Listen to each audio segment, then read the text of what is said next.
میری ایک بڑی دلچسپ ملاقات ہوئی لارڈ ماؤنٹ بیٹن کی بیٹی کے ساتھ, lady Pamela Hicks. Really? She is now 96 years old. Apologetic بھی لگ رہی تھیں کہ you know what, we British people did not do very nice things to you guys and I recognize it. آپ نے 2 کتابیں بھی لکھی ہیں جس میں ایک کتاب آپ نے کہا ہے کہ پیئنگ دی پرائس, جو کہ آپ نے ریلیجیس ایکسٹریمزم کے بارے لکھی, اور دوسری کتاب ایج آف انٹالرنس. اور میری کتاب کا نام پیئنگ دی پرائس اس لیے کیونکہ آج تک ہم قیمت چکا رہے ہیں ان پالیسیز کی جو کہ ہمارے پیدا ہونے سے پہلے کی بن چکی ہوئی تھیں. پاکستان کی منزل نہیں طے ہوئی کہ پاکستان کی ڈیسٹینیشن کیا ہے. پاکستان کب اس اقوام میں شامل ہوگا جہاں پر کے باہر کی قومیں, ملک, لوگ جہاں آئیں, ٹورزم کریں, انویسٹمنٹ کریں, یہ کب آئے گا دور؟ I'm so sorry to say but ہمارے پاس جتنے لیڈران آئے, ہمارے ملک میں بہت ساری سو کالڈ ڈیموکریسیز بھی آئیں, ہمارے ملک میں ملٹری ڈکٹیٹرشپس بھی آئیں, بٹ انہوں نے کیا دیکھا, انہوں نے دیکھا کہ ہم اپنے مفاد کے لیے ایسے شر پسند عناصر کو, so called non state actors کو اتھارٹی ڈیلیگیٹ کر دیتے ہیں کہ تم ریلیجس ویجیلانٹزم کرو,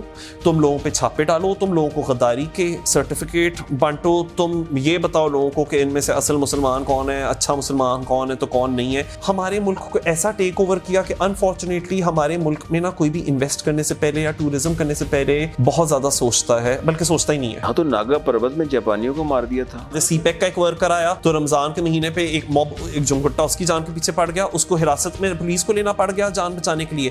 what kind of example are we setting? آپ کا مطلب پاکستان کے ساتھ یہ چیزیں نہیں چل سکتی. ان کو یہ بات سمجھنی پڑے گی. میں تو ان کا ویل وشر ہوں. کیوں؟ کیونکہ میں پاکستانی ہوں. کیا چیزیں پسند کرتے ہیں, کیا شوق ہیں آپ کے؟ You know, I'm a cinema connoisseur, جس کا مطلب کہ I love the world of performing arts in cinema. I love theatre. تو مجھے انٹرنیشنل ورلڈ اور انٹرنیشنل پالیٹکس میں کیا چل رہا ہے اس کا تو شوق ہے ہی, but even the world of cinema I'm absolutely mesmerized by it. 2022 میں ایک ڈرامہ آیا تھا جس کو کہ بہت اعزاز بھی ملا, جو بچھڑ گئے کے نام سے, which was about the 1971. اس میں I played Jawahar Lal Nehru in a flashback scene.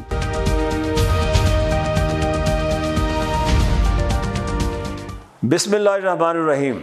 ناظرین, پروگرام دیسی لبرل میں آپ کا ہوسٹ عبدالباسط خان آپ سے مخاطب ہے.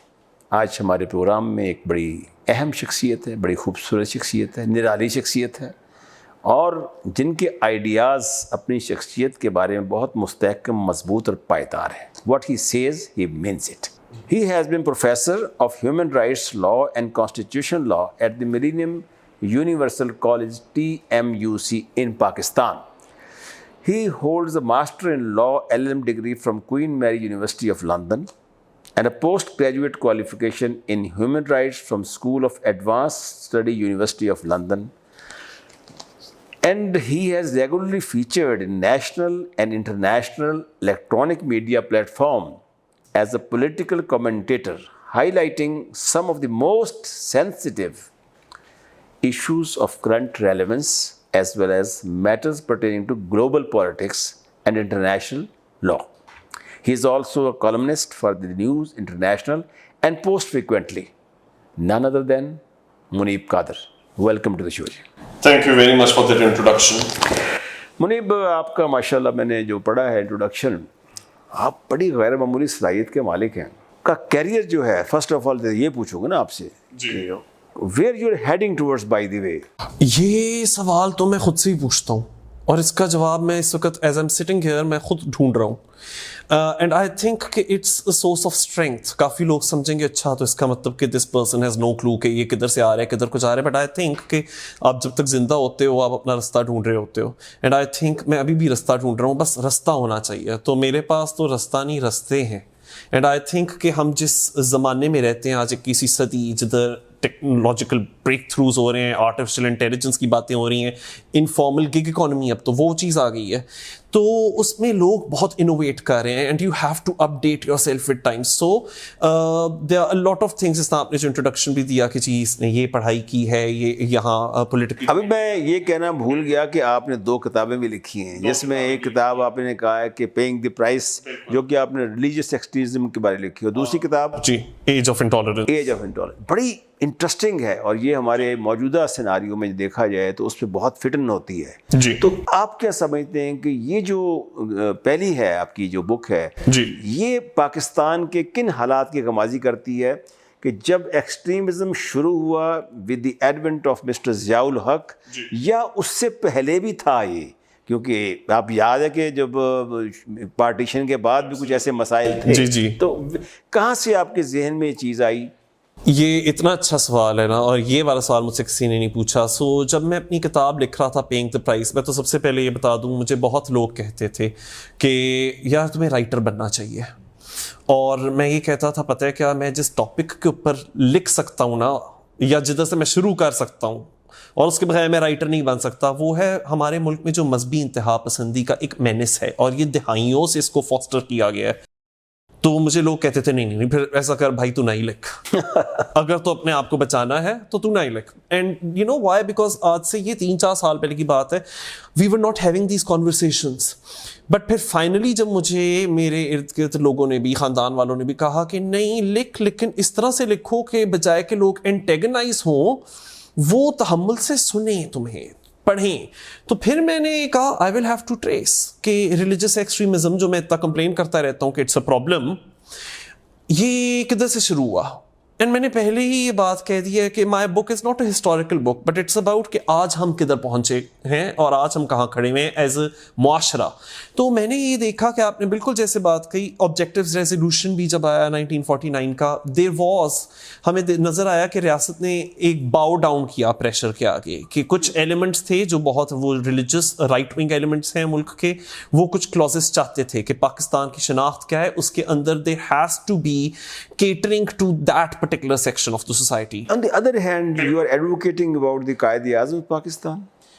اب قائد اعظم کا کیا پاکستان تھا, کیا وہ لبرل سیکولر مسلم کنٹری تھی, یا وہ یہی تھا جس جو ہمارے ملک میں کہا جاتا ہے کہ جی پاکستان کا مطلب کیا, ٹھیک ہے نا, وہ جو ادھر نعرے بھی لگائے جاتے ہیں کہ وہ ایک ریلیجس شریعہ کمپلائنٹ ملک بننا تھا. Interestingly, because he ultimately our Quaid, he was a human being, so he has said very different things at very different times. اور اس کا مطلب نہیں ہے کہ یہ کوئی یو ٹرن ہو گیا, but it's just کہ ہر انسان بڑا کمپلیکس اور کمپلیکیٹڈ ہوتا ہے, ہم سب ڈفرنٹ مومنٹس پہ depending on the context different باتیں کرتے ہیں. سو جدھر کے قائد اعظم صاحب نے کہا تھا کہ you are free to go to your temples and you are free to go to your مسجد اینڈ یور چرچز, تو ادھر ہی انہوں نے بڑی دفعہ یہ بھی کہا بالکل, but it was never that simple either. انہوں نے بڑی دفعہ ایسی باتیں کہی تھیں جو کہ ہمارے ملک میں جو ملا طبقہ ہے ان کو بڑی اچھی لگتی تھیں اور ان کے دل کو بھاتی تھی, کیونکہ سامنے وہ والی آڈینس ہوتی تھی. تو اس کی وجہ سے ایک آئیڈینٹی کرائسس بڑی دیر سے چلتا رہا ہے کہ اگر ہمارا ٹو نیشن تھیوری تھی نا بیسس کہ ہم کیوں why we came into being, They were against the creation of Pakistan. یہ ہمیشہ ہمیں بات یاد رکھنی چاہیے. اور آج ہم جن لوگوں کو فتنہ کہتے ہیں, یا آج جن کو ہم لوگ کہتے ہیں کہ جی یہ تو ہماری نظر میں ہیومن بینگز ہی نہیں ہے, یا یہ تو ایسی لابی ہے ویسی لابی ہے, وہ تھے پاکستان کے جو سب سے پہلے فارن منسٹر تھے, وہ تھے جو کہ سب سے آگے تھے, فرنٹ لائن پہ تھے پاکستان کی کریشن میں. And this irony has lived with us Pakistanis for decades. Nobel award یافتہ عبدالسلام, بالکل. اب بات یہ ہے نا کہ جو یہاں ملحیت وہ والے جو طبقات ہیں وہ تو کہتے ہیں عبدالسلام کا نام بھی نہ لو, بٹ اٹس اے فیکٹ کہ یو نو ہز اچیومنٹس آپ اس کو نہیں ڈینائی کر سکتے. اینڈ انفارچونیٹلی ہم نے ایز اے سوسائٹی اپنے ہیروز کو فیل کیا ہے, and this is very sad. کیونکہ ہم یہ کہتے ہیں کہ ٹرمپ صاحب کو تو نوبل پیس پرائز مل جانا چاہیے, لیکن جو ہمارے نوبل پرائز ونرز ہیں ہم نے ان کو کبھی واقعی سیلیبریٹ نہیں کیا, ہم نے ان کو ایلینیٹ کیا ہے. سو جب میں کتاب لکھ رہا تھا اور میں نے یہ سوچنا شروع کیا کہ کیا کدھر سے اس کی جڑ کیا ہے. آپ 1949 میں بھی جا سکتے ہو, آپ جا سکتے ہو بھٹو صاحب کے زمانے میں. سو ذوالفقار بھٹو دا سینئر, بیکاز اب تو جونیئر بھی ہے نا, انہوں نے 1974 میں کانسٹیٹیوشن امینڈمنٹس انٹروڈیوس کیے, بالکل کیے, and he appeased a particular section of the society جو پھر دہائیوں بعد بھی آج کے دن بھی بہت اسٹرینگتھنڈ ہے. And of course then Zia ul-Haq came and what he did was انہوں نے اسٹیرائڈز انجیکٹ کر دیے into the path which was paved by Zulfikar Ali Bhutto sahab. اور میری کتاب کا نام پیئنگ دا پرائس اس لیے کیونکہ آج تک ہم قیمت چکا رہے ہیں ان پالیسیز کی جو کہ ہمارے پیدا ہونے سے پہلے کی بن چکی ہوئی تھیں. اور میں کون ہوں گا قیمت چکانے والا؟ جو ہمارے ملک میں سب سے پسے ہوئے طبقات ہیں, جو مذہبی اقلیتیں ہیں, جو ان کو ہم اقلیت کہتے ہیں, یا ایون جو ایتھنک مائنورٹیز ہیں جو پیریفریز پہ رہتے ہیں. اور اب تو ایک اور کیٹیگری ہے جینڈر مائنورٹیز, مطلب ٹرانسجینڈرز. اور میں جس قسم کی لینگویج کا استعمال ہوتے ہوئے دیکھ رہا ہوتا ہوں ان کے خلاف, نفرت بھری, یہ سارا کچھ بالکل ضیاء الحق کے زمانے میں یہ چیزیں اور سیمنٹ ہوئی تھیں جو انہوں نے پاکستان پینل کوڈ کے اندر امینڈمنٹس لائی تھیں. بٹ ٹو سے کہ Zia ul-Haq introduced religious extremism, it's too simplistic and reductive. Yes, here I would like to intervene here. You remember that Faiz Ahmad Faiz and many other poets and very other, celebrities. People like Manto, they were put in the prison at that time in Ayub Khan era. بالکل. Remember that? So it was, they were not at least encouraged by the government, and they were opposed by their theory, their philosophy. So it started, I think, before Ziaul Haq even. بالکل اس سے پہلے کا شروع ہوا تھا. فاطمہ جناح کو غدار قرار دے دیا گیا تھا. تو یہ چیز کہ آپ فتوے بانٹ رہے ہو کہ اصل مسلمان کون ہے, تو اصل پاکستانی محب وطن کون ہے اور غدار کون ہے, یہ تو ہمارے ملک میں بڑی دیر سے چلتا چلا آ رہا ہے. One question always pinches me, and I address to myself, ask many people also, what would be the end? Because last 78 years, Pakistan is facing one storm after other. Now people are asking when, during our age, we were young and now we are old. But still Pakistan کی ایک منزل نہیں طے ہوئی کہ پاکستان کی destination کیا ہے. پاکستان کب اس اقوام میں شامل ہوگا جہاں پر کہ باہر کی قومیں, ملک, لوگ یہاں آئیں, ٹورزم کریں, انویسٹمنٹ کریں. یہ کب آئے گا دور؟ یہ بالکل تب آئے گا جب میری ایک جو ویژن ہے وہ پوری ہوئے گی. اب یہ بڑا پومپس لگ رہا ہے کہ جی وہ تو ہر کسی کو لگتا ہے ہم صحیح ہیں. یہ کون ہوتا ہے طے کرنے والا کہ پاکستان کے لیے صحیح کیا ہے؟ لیکن میں اپنی بات کے اوپر ٹکا ہوا ہوں اور مجھے اس کے اوپر کوئی شرمندگی نہیں ہے. I'm actually proud of the stance that I've taken. اور وہ stance بڑا سمپلسٹک بھی ایک طریقے سے دیکھا جائے. وہ یہ کہ اگر پاکستان میں ہر کسی کو یہ سمجھ آ جائے نا کہ جو مجھے خود کے لیے نہیں پسند, خاص طور پہ اگر میں اقلیت ہوں تو مجھے نہ اچھا لگے جو چیز مجھ پہ امپوز کی جائے, تو وہ میں خود بھی دوسرے پہ امپوز نہیں کروں گا if I'm in the majority. اور انفارچونیٹلی پاکستان کے اندر یہ جو ایک بیسک ڈیسنسی ہے یہ ہماری قوم میں نہیں آئی. کیوں؟ Because the rot starts at the very top. I'm so sorry to say, but ہمارے پاس جتنے لیڈران آئے, ہمارے ملک میں بہت ساری سو کال ڈیموکریسیز بھی آئیں, مطلب ڈیموکریٹک سویلین گورنمنٹس, ہمارے ملک میں ملٹری ڈکٹیٹرشپس بھی آئیں. بٹ انہوں نے کیا دیکھا؟ انہوں نے دیکھا کہ ہم اپنے مفاد کے لیے ایسے شر پسند عناصر کو, سو کال نان اسٹیٹ ایکٹرس کو اتھارٹی ڈیلیگیٹ کر دیتے ہیں کہ تم ریلیجس ویجیلانٹزم کرو, تم لوگوں پہ چھاپے ڈالو, تم لوگوں کو غداری کے سرٹیفکیٹ بانٹو, تم یہ بتاؤ لوگوں کو کہ ان میں سے اصل مسلمان کون ہے, اچھا مسلمان کون ہے تو کون نہیں ہے. اور جب یہ چیز شروع ہو گئی تو موب وائلنس ہمارے ملک کو ایسا ٹیک اوور کیا کہ انفارچونیٹلی ہمارے ملک میں نا کوئی بھی انویسٹ کرنے سے پہلے یا ٹورزم کرنے سے پہلے بہت زیادہ سوچتا ہے, بلکہ سوچتا ہی نہیں ہے.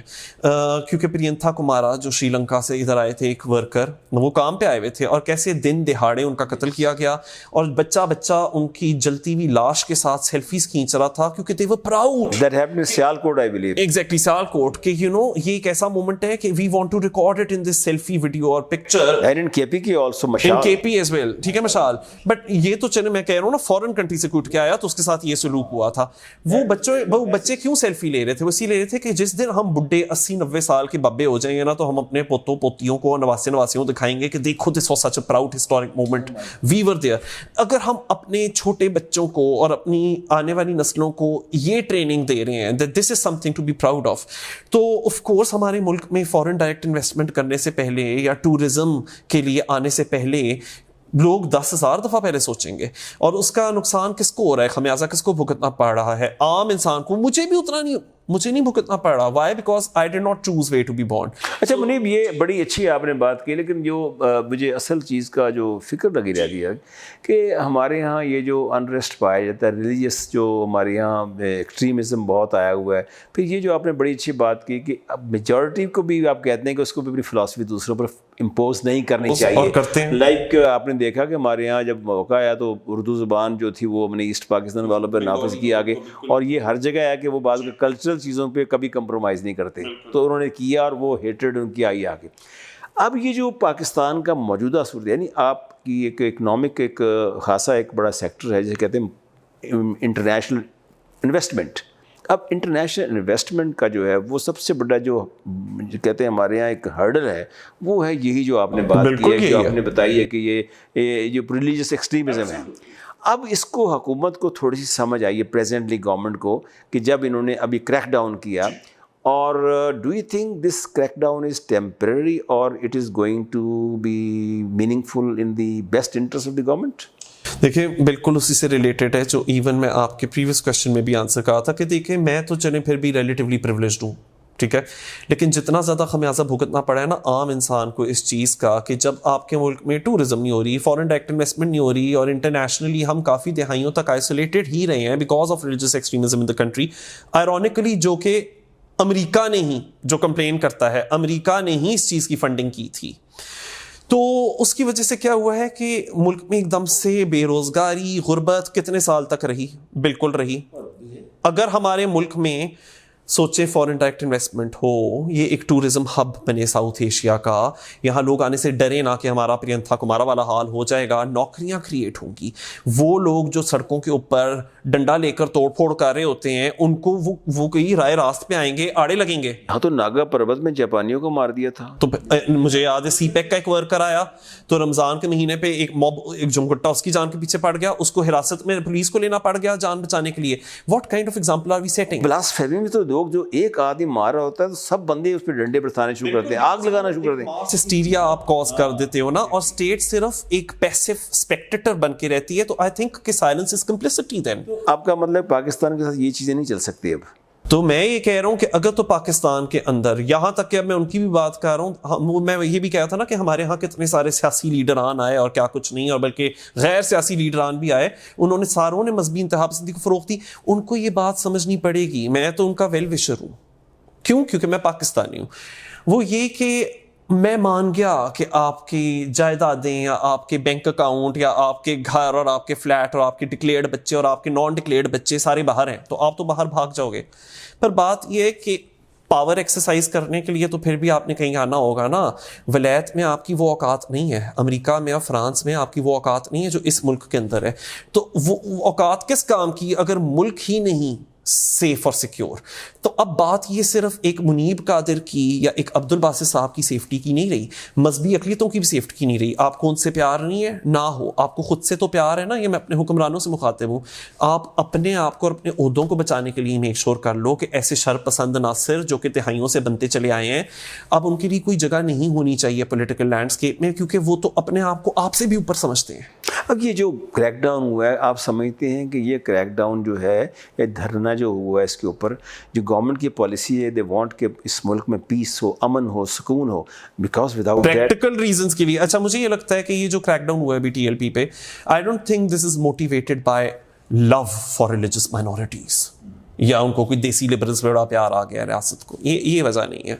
آپ سمجھتے ہیں کہ یہ اس کے بیرونی طاقت کا بھی کوئی اس میں ہاتھ ہے؟ اور میں ادھر ہی آ رہا ہوں، اور وہ یہ بات ہے کہ سروائیول کی اب گیم ہو گئی ہے۔ میں نے ابھی تھوڑی دیر پہلے کیا بات کہی ہے کہ اب تو یہ جتنے بھی مذہبی انتہا پسند گروپ ہیں جو ریلیجس ویجیلانٹزم کرتے ہیں، جب یہ حکمران اور ہمارے حکمرانوں کو ہی ان کی رٹ کو نہیں مانتے، یہ اپنے آپ کو ان سے بھی اوپر سمجھتے ہیں، تو پھر آپ دیکھیں نا کہ یہ تو پنجاب وہ صوبہ ہے جدھر ہمارے گورنر بزنس ٹائکون بھی تھے، سب سے پاکستان کے سب سے پاپولس پروونس کے گورنر بھی تھے، ان کو ان کی پریویلیج اور پوزیشن اور عہدہ بھی نہیں بچا سکا تھا۔ تو یہ ایک بڑا ہی ایک بھیانک قسم کا اگزامپل ہے دوسرے لیڈرز کے لیے بھی کہ دیکھو اگر آپ اتنا امپاور کر دو گے نان اسٹیٹ ایکٹرز کو اور ان کو امپیونٹی دو گے، کل کو وہ آپ پہ بھی آ کے پڑ سکتے ہیں۔ سو ایک تو وہ ریزن ہے پریکٹیکل ٹرمز میں، اور پھر وہی چیز کہ آپ یہ دیکھتے ہو کہ دیکھو یہ سڑکوں کے اوپر نکلے ہوئے یہ جو موب جسٹس کرنے یا انجسٹس کرنے نکلے ہوتے ہیں، ان سے آپ کو ایسے بھی کوئی فائدہ نہیں ہے۔ آپ نے انٹرنیشنل کمیونٹی کے ساتھ اچھے رشتے بنانے ہوں گے، because that is where power is, that is where money is. Pakistan needs money, we can not be spending the rest of our life on IMF debts and loans.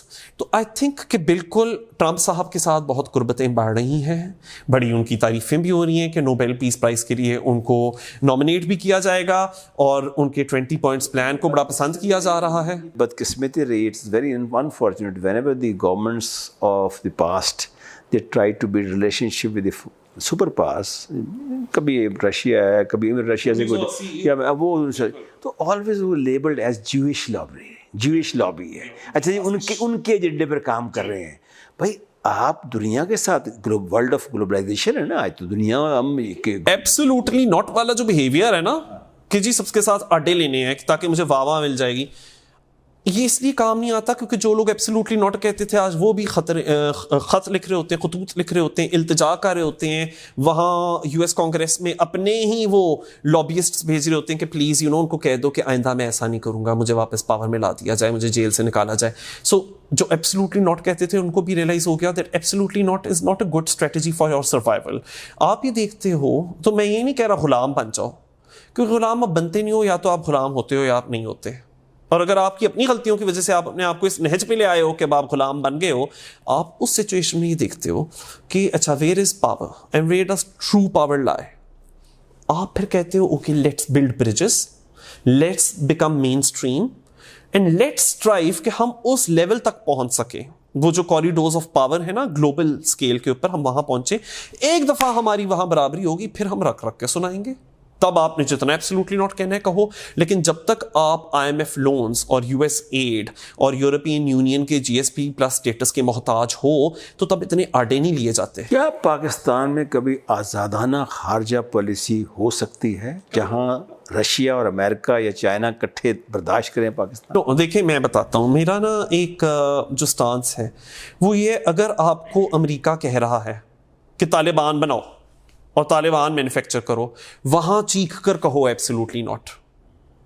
کاش 1980 اور 80 کی دہائیوں میں یہ کہہ دیا ہوتا, تب کہہ دیا ہوتا ایبسلیوٹلی ناٹ. لیکن جدھر وہ یہ کہہ رہے ہیں, اگر اسکرپٹ چینج ہو گیا, مگر یو ایس اے کہہ رہا ہے, وہی یو ایس اے جو کبھی کہتا تھا کہ طالبان لوگ تو بہت بڑے کوئی وہ فریڈم فائٹر ہیں, آج وہی یو ایس اے کہہ رہا ہے کہ یہ لوگ دہشت گرد ہیں. تو وہاں یو ایس اے کی مان جاؤ, وہاں ٹھیک کہہ رہے ہیں, کیونکہ بیکاز یو ایس اے کو بھی بڑی بھاری قیمت ادا کرنی پڑی ہے. کیسے وہ 15 اگست 2021 کو بھاگے ہیں ادھر سے, اور یہ کوئی پاکستان کے لیے چیئر کرنے والی بات نہیں ہے, کیونکہ ان افغان طالبان نے صرف امریکہ کو نہیں نچا دیا تھا, ہمیں نچا دیا ہے. Many people still say, they argue that America is after some benefits. Of course they are, but if there are mutual benefits to be derived, why not seek their own? تو میں وہی بات کروں, اگر تو امریکہ اپنے مفاد کے لیے کہہ رہا ہے کہ طالبان کو مینوفیکچر کرو تو پھر کہو ایبسلیوٹلی ناٹ. بٹ اگر امریکہ اپنے مفاد کے لیے کہہ رہا ہے کہ اس خطے میں یہ جتنے بھی اس طرح کے مذہبی انتہا پسند گروہ ہیں ان کو ختم کرو, کیونکہ وہ گروہ صرف پاکستان کی اقلیتوں کی جان نہیں عذاب بنائے بیٹھے ہوتے, بلکہ ان کے ایکسپینشنسٹ ایمز ہیں اور ہمارے بھی ملکوں کے اوپر آ کر اٹیک کرنا چاہ رہے ہوتے. پاکستان کی اکانومی کو تباہ کر رہے ہیں, اور پاکستان کی اکانومی ویسی تباہ ہو رہی ہے ایز اے بائی پروڈکٹ. وہاں پاکستان کو بالکل امریکہ کے ساتھ اپنے فورسز جوائن کرنے چاہیے, فورسز ناٹ ملٹری فورسز, میں بات کر رہا ہوں محاورتاً, کہ وہاں پھر you should become an international ally. So اگر تو امریکہ پاکستان کو کہہ رہا ہے توڑ پھوڑ کرو, مت مانو امریکہ کی, بٹ اگر وہ کہہ رہا ہے کہ جو توڑ پھوڑ ہوئی ہے اس کو واپس جوڑو اور چیز انسان دے پتر بنو, اور اس کو U A E style, Malaysia style, Turkey style Muslim majority country بناؤ. This is where I was coming. تو پھر دوستی کرو یار امریکہ سے. قطر ہے, سعودی عربیہ ہے, یو اے ای ہے, یہ تمام ممالک, مصر ہے, یہ وہ لوگ تھے جو پاکستان کو فالو کرنا چاہتے تھے, پاکستان کو ایز آئیڈیل سمجھتے تھے. اور آج دیکھیں وہاں جہاں ریگستان تھے وہاں ہرے بھرے درخت ہیں. آپ یہ دیکھیں امریکہ اور برطانیہ, مطلب برطانیہ کی پوری وہ جو رائل فیملی ہے, انہوں نے جو جارڈینین رائلز کی ایک شادی ہوئی تھی وہ سارے ادھر گئے ہوئے تھے ٹو پے دیئر ریسپیکٹس. سو جتنا بھی اسلاموفوبیا ویسٹرن ورلڈ میں پھیل رہا ہے, اس کے باوجود بھی وہ لوگ مسلم جتنے بھی یہ لیڈرز ہیں یو اے ای کی رائل فیملی یا جارڈن کی رائل فیملی, ان کے آگے سر تسلیم خم ہے. کیوں؟ کیونکہ پیسہ بولتا ہے. لیکن وہاں تو جو ہے بادشاہت ہے, بادشاہت ہے, اور بادشاہت صحیح چل رہی ہے, عوام سکھی ہیں, لوگ سکھی ہیں, کوئی ایسا مسئلہ نہیں ہے, ریلیجیس ایکسٹریمزم نہیں ہے. ریلیجیس ایکسٹریمزم نہیں ہے. میں ایک بات بتاؤں آپ کو, وہاں جو یو اے ای کی بادشاہت ہے نا, ہے وہ بھی بڑی اپریسو, جیسے تھائی لینڈ کی بادشاہت بڑی اپریسو ہے, لیکن وہ ڈے ٹو ڈے لائف میں نہیں بیچ میں آتی. وہ یہ ہے کہ میں اگر ایک تھائی سٹیزن ہوں یا اگر میں ایک یو اے ای کا سٹیزن ہوں, میں رائل فیملی کو بڑی گندی گندی گالیاں دیتا ہوں, ہاں مجھے اٹھا کر لے جائیں گے وہ لوگ, بٹ ٹکی پہ مار نہیں دیں گے. یہاں کیا ہے کہ جو ریلیجس ایکسٹریمسٹ گروپس ہیں نا, وہ آپ کو کوئی چانس بھی نہیں دیتے. وہ ان کا ہجوم جب آتا ہے تو you done for. And you say میرا مراد even if it's a governor or if it's a sitting minister of the country. مجھے ابھی بھی یاد پڑتا ہے شیخ رشید نے جب کریک ڈاؤن کیا تھا ٹی ایل پی کے اوپر اپریل 2021 میں, تو تب اس کو بھی جان کے لالے پڑ گئے تھے. وہ انٹیریئر منسٹر تھا, کہہ رہا تھا کہ جی مجھے کوئی ہندو باڈی گارڈ دو یا مجھے کوئی کرسچن باڈی گارڈ دو.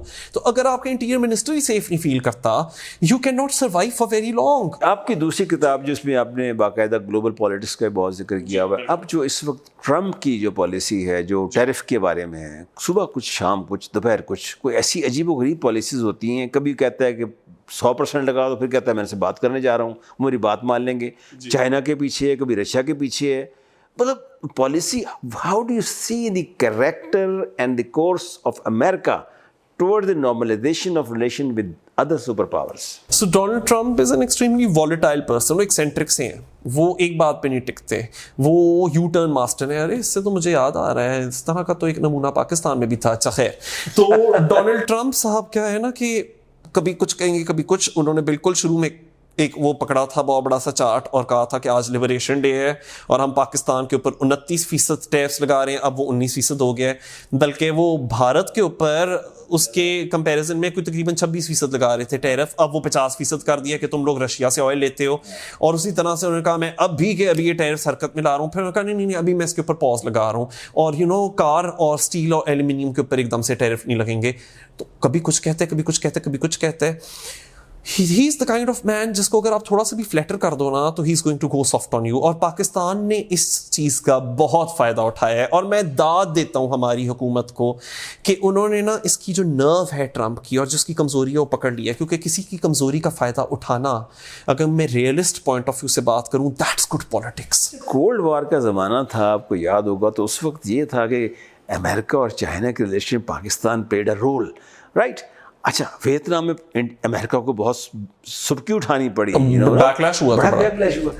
اب آپ دیکھیں کہ ایک نئی ٹینڈنسی 21ویں صدی میں آ رہی ہے کہ کبھی اسرائیل جو غزہ پہ حملہ کر دیتا ہے, امریکہ کسی کے اوپر بھی بمباری کر دیتا ہے, کسی بورڈ پہ بمباری کر دیتا ہے کسی ملک کی. اسی طرح انڈیا جو ہے وہ پاکستان پر حملہ کرنے کی کوشش کرتا ہے, اسرائیل نے ایران پہ حملہ کیا بندی. یہ جو ٹینڈنسی ہے جس کے لیے یو این او بنی تھی, آپ کیا دیکھتے ہیں کہ یہ جس کی طاقت جس کی لاٹھی اس کی بھینس؟ Absolutely, might is right, and might is right is in fashion again. I mean, not کہ it was ever out of fashion. دیکھیں میں آپ کو بتاتا ہوں نا, تو جب یونائٹڈ نیشنز 1945 میں بنا تھا, جب دوسری جنگ عظیم کے بعد اس کو سیٹ اپ کیا گیا تھا, تو یو این کا تو اپنا چارٹر کہتا ہے پریمبل میں کہ ہم یہ یو این کو اس لیے بنا رہے ہیں to ensure international peace and security, to undo the scourge of war and conflict. یہ بڑی اچھی باتیں ساری کی گئی تھیں, but it's not a rules based order that we have today. وہ اس لیے بیکاز سیکورٹی کاؤنسل میں آپ نے آٹومیٹکلی وہ پرماننٹ 5 ممبر اسٹیٹس بٹھائے ہوئے ہیں جن کے پاس ویٹو پاور ہے. تو یونائٹڈ نیشنز کی اگر بنیاد ہی یہ ہے کہ 193 یو این ممبر اسٹیٹس میں سے 5 ایسے ہیں جو کہ باقیوں سے زیادہ سپیریئر ہیں, تو پھر آپ اسی بریتھ میں یہ نہیں کہہ سکتے کہ ایوری نیشن از ایکولی سافرن. ایک تو یہ والی بات آ جاتی ہے. دوسرا, یہ 2025 ایک ایسا عجیب و غریب سال ہے. میں یہ نہیں کہہ رہا کہ 2023 اور 24 ایسا نہیں تھا, لیکن 2025 کو تو میں کہتا ہی ایک ایئر آف وارز ہوں. ایک فلم تھی 1942 لو اسٹوری, تو میں کہتا ہوں 2025 hate story, a war story, because آپ دیکھتے ہو کمبوڈیا اور تھائی لینڈ میں بھی لڑائی شروع ہوگی آف آل دا پلیسز. پھر آف کورس پاک بھارت کے بیچ میں مئی 2025 میں جو ٹاکرا ہوا, جس کو کہ ٹرمپ کہتا ہے کہ جی وہ میں نے 5 جیٹ گروائے, 6 جیٹ گروائے, 7 جیٹ گروائے انڈیا کے, پتہ نہیں اس نے کیا کچھ کروا دیا. پھر ہم نے دیکھا کہ غازہ کے اندر جو جینوسائڈ, لائیو اسٹریم جینوسائڈ 2023 سے 7 اکتوبر 2023 سے چل رہا تھا, وہ اور انٹینسیفائی ہوا ہے. اور اسرائیل کی جو امپیونٹی ہے ڈیکیڈز لانگ, وہ اور بڑی ہے. اور پھر رشیا یوکرین کی جو پچھلے 3 سالوں سے جنگ چل رہی ہے, وہ بھی رکنے کا نام نہیں لے رہی. This has been the year of wars. اور پھر ایران کے اوپر جو حملے ہوئے ہیں, جو ان کی نیوکلیئر سائٹس پہ حملے ہوئے ہیں, ڈنکے کی چوٹ پہ انہوں نے کیا ہے. اور پھر قطر کے اندر بھی جا کر اسرائیل حملہ کر دیتا ہے. حالانکہ قطر تو ایک بڑا فرینڈلی یو ایس ایل تھا جو کہ اسرائیل اور حماس کے بیچ میں پیس ڈیل کروا رہا تھا, ان کے ساتھ بھی اتنا بڑا دھوکہ ہو گیا. تو جو آبجیکٹو یو این او کے بننے میں تھا, سیکورٹی کونسل کے بننے میں تھا, وہ تو ٹارنش ہو گیا, ختم ہو گیا. اس لیے بیکاز لک, یو این کا ہیومن رائٹس کاؤنسل ہے. جب ڈونلڈ ٹرمپ کہتے ہیں کہ you people criticize Israel too much, تو اب میں اس ہیومن رائٹس کاؤنسل کو نہیں مانتا. جب international criminal court arrest warrant جاری کرتا ہے نیتن یاہو اور اس کے ایکس ڈیفینس منسٹر یوف گیلنٹ کے خلاف, اور ٹرمپ اور یہ سارے لوگ ان کے اوپر سینکشنز لگاتے ہیں آئی سی سی کے پروسیکیوٹر کریم خان کے اوپر, کوئی عمل درآمد نہیں کرتا آئی سی سی کے اریسٹ وارنٹس کو. جب وہ اریسٹ وارنٹ آئی سی سی ولیڈیمر پیوٹن کے خلاف جاری کرتا ہے, تو تب ویسٹرن ورلڈ کہتی ہے واہ کمال کر دیا. اور پھر وہی ویسٹرن ورلڈ کہتی ہے کہ آئی سی سی تو ایک پاکھنڈی قسم کی ایک روگ آرگنائزیشن ہے. اگر نیتن یاہو کے خلاف اریسٹ وارنٹ آ جائے تو پھر تو مائٹ از رائٹ ہے نا, جس کی لاٹھی اس کی بھینس. بالکل, and it's very unfortunate. Gaza کا ذکر ہے, غزہ میں جو کلیمٹی آئی ہے, جو تباہی آئی ہے, جو باربرک ایکٹ ہے, میں سمجھتا ہوں یہ میہم ہے جتنا بھی اسرائیل نے کیا ہے. آپ دیکھیں کہ اپنی 21ویں صدی میں اتنا ظلم جہاں پر عورتوں, بچوں اور خاص طور پہ جرنلسٹ کو بھی نہیں بخشا گیا, ڈاکٹرز کو نہیں بخشا گیا, ہاسپٹل کو نہیں بخشا گیا. یہ ایک ایسا کام تھا, لیکن who was behind this? Who was supporting that Israel at that time? USA. US. تو ہمارے یہاں جو ہے اس کے اوپر جو بہت زیادہ لوگ, ہاں وہ بات, ہمیں یہ اگر ہمیں یاد ہے بھی کہ 20 پوائنٹس پلان والا so called cease fire Trump لائے ہیں. بائی دا وے وہ سیز فائر میں بتاؤں کیا چل رہا ہے اس سیز فائر میں. ابھی تک جو رفح بارڈر کراسنگ ہے وہاں سے ہیومینیٹیرین ایڈ اسرائیل نے روک رکھی ہوئی ہے. لوگ ابھی بھی بھوکے مار رہے ہیں, ابھی بھی اسٹرائکس چل رہی ہیں اسرائیل کی. کیوں؟ کیونکہ اسرائیل کہہ رہے کہ ارے حماس والوں نے ہمیں ان کی لاشیں نہیں لوٹائیں جو ہاسٹیجز تھے کچھ, اور اس پہ حماس نے کہا. اینڈ بائی دا وے میں حماس کو بھی نہیں پسند کرتا, جو کہ پاکستان میں ایک بڑی ان پاپولر اوپینین ہے, اور میں اسرائیل کو بھی پسند نہیں کرتا. میں غزہ کے سویلینز کو پسند کرتا ہوں. اسلام پسند پارٹی کہتے ہیں یہاں بھی دفتر کھولنے کی اجازت ہاں نہیں, میں کہ اس کے بعد ہم آئسولیٹ ہو جائیں گے. دیکھیں میں حزب اللہ اور حماس کو بھی لیجٹمیٹ آرگنائزیشنز نہیں مانتا, میں غزہ کے سویلینز کو سب سے امپورٹنٹ مانتا ہوں. اینڈ یو نو یہ جو کنفلیشن ہے کہ حماس اور غزہ سویلین ایک ہی چیز ہے, اسی کو تو ویسٹرن میڈیا نے استعمال کیا ہے غزہ کے سویلینز کو ڈی ہیومنائز کرنے کے لیے. the two state solution, ٹھیک ہے, two state solution وہ کدھر گئی. اور پتہ ہے اس کا فائدہ کیا ہے؟ اسرائیل بھی اس کا فائدہ اٹھا رہا ہے, حماس بھی اس کا فائدہ اٹھا رہا ہے, اور سب سے زیادہ آپ کی جو یہ یو ایس اے اور گلوبل نارتھ ویسٹرن پاورز ہیں وہ اس کا فائدہ اٹھا رہی ہیں کہ Hamas is equal to Gaza civilians. یہ والی نا ایک ایکویشن بنا دو اور اس طرح سے غزہ کے سویلینز کو ڈی ہیومنائز کر دو. یہ سب سے افسوس کی بات ہے. تو بائی دا وے حماس نے یہ کہا ہے کہ ہم لاشیں کیسے ڈھونڈیں اسرائیلی ہاسٹیجز کی, تم نے تو سارا کچھ توڑ پھوڑ دیا اسرائیلیوں, تو اس ربل میں سے ہم لوگوں کو مل نہیں رہا نا. Top of that, $60 billion will be paid by the Muslim states. And who has done it? Israel and America. ان کو کچھ نہیں کہتے ہیں. سو نوبل پیس پرائز مطلب ان کو ملے گا اس چیز کا کہ تم لوگوں نے ایک نام کی سیز فائر انٹروڈیوس کر دی ہے. ارے وہ سیز فائر انٹروڈیوس ہوتے ہوتے جتنا جینوسائڈ ہو چکا ہے, جتنے لوگ مر چکے ہیں, جو پرائز پے کرنی پڑی اس سو کالڈ سیز فائر کی, جو کہ بہت دیر تک نہیں ٹک پائے گا, یا آج آپ مجھ سے لکھوا لیں. تو اس طرح کے لوگوں کو ہم پیس پرائز دیں. So you know for Pakistan it's very good. By the way ہمیں بڑا فائدہ ہے کہ مکھن لگاؤ ڈونلڈ ٹرمپ کو. میں ایک حد تک مجھے نظر آ رہا ہے کہ اس سے کیا ہوگا کہ پاکستان کے اندر شاید فورن انویسٹمنٹ بڑھنا شروع ہو جائے. اب انڈیا کے ساتھ امریکہ ناراض ہو رہا ہے تو وہ پاکستان کے قریب ہو رہا ہے, کیونکہ ہم پاکستان میں مکھن بڑا لگا رہے ہیں ٹرمپ کو. تو اس سے ہمارے پاس آخر کار پیسہ آئے گا, انویسٹمنٹ آئے گی, ٹورزم آئے گی. لیکن اس کی ایک شرط امریکہ نے رکھ دی ہے کہ یار جب ہمارے ورکرز ادھر آئیں, جب ہمارے وزٹرز ادھر آئیں, یہ نہ ہو کہ مذہبی انتہا پسند لوگ ملا گردی کر کے ان کو مار ڈالیں. تو اس لیے ہم صفایا بھی ان کا پھیر رہے ہیں. For Pakistan it's very good. And as a Pakistani I want to see my country prosper. Please ہمیں IMF کے ڈیٹ ٹریپ سے باہر نکالو. But from a humanitarian point of view, do I think Donald Trump is a humanitarian? Absolutely not. He is not humanitarian. وہ جو اپنے ملک کے اندر کر رہا ہے, اس نے نیشنل گارڈ کو ڈپلوائے کر دیا ہے شکاگو میں, اس نے نیشنل گارڈ کو ڈپلوائے کرنے کی کوشش کی ہے پورٹلینڈ میں. ملٹری ڈکٹیٹرشپ مطلب اسے مارشل لا لگا دیا ہے امریکہ کی سڑکوں میں. واشنگٹن کے اندر نیشنل گارڈ کو بھرتی کر دی ہے, اور آئس کو اس نے چھوڑ دیا ہے آزاد. آئی ایم سوری ٹو سے, میں گالی کے طور پہ نہیں کہہ رہا, بٹ یو نو آزاد کتوں کی طرح کہ پڑ جاؤ امیگرینٹس کے اوپر, پڑ جاؤ لوگوں پر جنہوں نے کبھی بھی غلطی سے کہہ دیا ہو کہ غزہ کے فلسطینی ہیومن بینگز ہیں. آپ کو پتہ ہے امریکہ کے اندر یہ کہہ دینا کہ غزہ کے لوگ انسان ہیں, یہ بھی کہنے کی اجازت نہیں ہے. آپ کے ویزاز کینسل ہو جائیں گے, یا آپ کو ویزا نہیں ملے گا, یا آپ کے گرین کارڈ کو پھاڑ دیا جائے گا, یا آپ کو آئس ڈیٹینشن فیسلٹی میں کولمبیا اور ہارورڈ یونیورسٹی پہ جو کریک ڈاؤن ہوا ہے وہ کیوں ہے؟ تم لوگوں کی ضرورت کیسی ہوئی یہ کہنے کی کہ غزہ کے اندر جو بچے ہیں یا جو آدمی بھی ہیں, ہم آدمیوں کو کیوں ڈی ہیومنائز کریں؟ جو خواتین ہیں وہ انسان ہے, تمہاری ضرورت کیسے ہوگی یہ کہنے کی؟ کسی اور ملک میں وہاں وہ انسان ہے, جو غزہ کے مرتے وہ انسان ہی نہیں ہے. اسی طرح سے میں برطانیہ میں دیکھ رہا ہوں. آپ دیکھیں برطانیہ میں اس وقت جو کمپٹیشن چل رہا ہے نا سیاستدانوں میں, وہ کمپٹیشن یہ ہے ہم میں سے سب سے زیادہ بڑا فیشسٹ اور زینوفوب اور ریسسٹ بن کے کون دکھا سکتا ہے. مقابلہ یہ ہے کیونکہ ادھر جو اس وقت پارٹی سب سے اوپر جا رہی ہے وہ نائجل فراج کی ریفارم پارٹی ہے, and it's known as an anti Islam party. So do you think the tariff issue is going to subside after some time? کچھ فیصلہ کن باتیں ہو جائیں گی, چائنا, امریکہ, رشیا یہ سیٹسفائی ہو جائیں گے, انڈیا وغیرہ ہے, یہ جو ٹیرف کا جو ایک منترا چل رہا ہے اس وقت بہت زیادہ. ٹیرف والی چیز بارگیننگ چپ کے طور پہ ٹرمپ استعمال کر رہا ہے نا, تو جب تک چلتا رہے گا جب تک ٹرمپ کی ٹینور ختم ہو جائے گی. پھر مجھے یہ لگتا ہے جب ٹرمپ نے اس وقت ایلون مسک آیا تھا جس کے ساتھ لڑائی ہو گئی تھی, تو ڈوجی یا ڈاگ نام کی ایک آرگنائزیشن بنائی تھی, ٹھیک ہے, میں اس کو ڈاگ ہی کہتا ہوں, ڈپارٹمنٹ آف گورنمنٹل ایفیشنسی. اس کا ایجنڈا یہ تھا کہ فیڈرل ورکرز یعنی بیوروکریسی کو, جو سول سرونٹس ہیں انہیں کو چینج کر دو.